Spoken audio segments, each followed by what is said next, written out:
Bonjour, aujourd'hui je suis avec Olivia, coach confiance en soi de tousmescoachs.fr. Alors, si vous avez l'intention de changer de travail ou que tout simplement vous y pensez, Olivia va vous expliquer comment bien réfléchir à une reconversion professionnelle. Regardez bien. Alors pour une reconversion professionnelle, on peut y réfléchir en 5 étapes. La première étape, c'est une mise à plat. La deuxième étape, c'est imaginer la situation idéale. La troisième étape, c'est ajuster la situation idéale par rapport à la réalité, donc faire une enquête sur le domaine dans lequel on voudrait travailler. La quatrième étape, c'est voir ce qui nous manque, ce qu'on pourrait faire pour y arriver. Et la dernière étape, c'est d'écrire sa feuille de route. Pour rentrer dans le détail de la première étape, la mise à plat, ça consiste à lister ce qu'on aime faire, ce pourquoi on est doué, nos compétences, ce qu'on a aimé faire jusqu'à aujourd'hui dans sa vie professionnelle.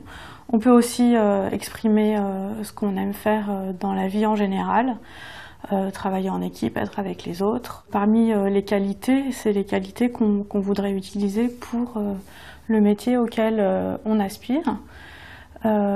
Ensuite, après cette mise à plat, on peut imaginer la situation idéale, c'est-à-dire est-ce que on a envie de travailler pour une entreprise, quel type d'entreprise, une petite entreprise, une moyenne entreprise, un grand groupe, ou alors est-ce qu'on préfère monter sa boîte ou travailler en indépendant.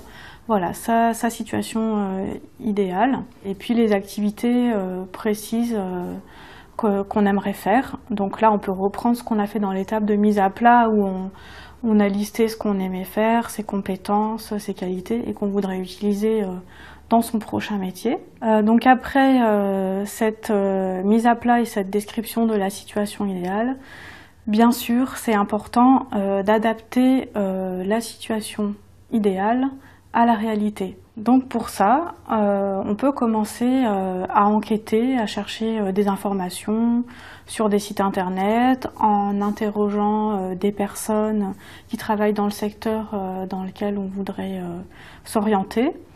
Donc trouver des contacts dans ces relations amicales, professionnelles, pour en savoir le maximum sur le métier qu'on voudrait faire. Donc après la troisième étape qui consiste à s'informer sur le domaine dans lequel on veut travailler, c'est important de voir ce qui nous manque pour travailler dans ce domaine, si effectivement il nous manque des compétences.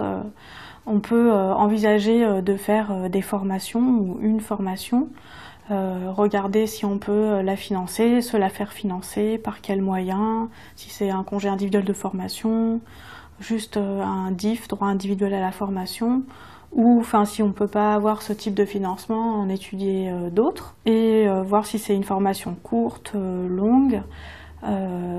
Donc commencer à planifier aussi, puisque peut-être qu'une formation va s'intégrer à cette reconversion professionnelle pour arriver au métier qu'on souhaite faire. Une fois qu'on a identifié ce qui nous manquait pour y arriver, donc ça peut être une formation ou juste reconstruire sa présentation pour s'adapter à ce domaine qui nous est nouveau, on arrive la dernière étape, donc la cinquième étape, où on va écrire en fait son plan d'action.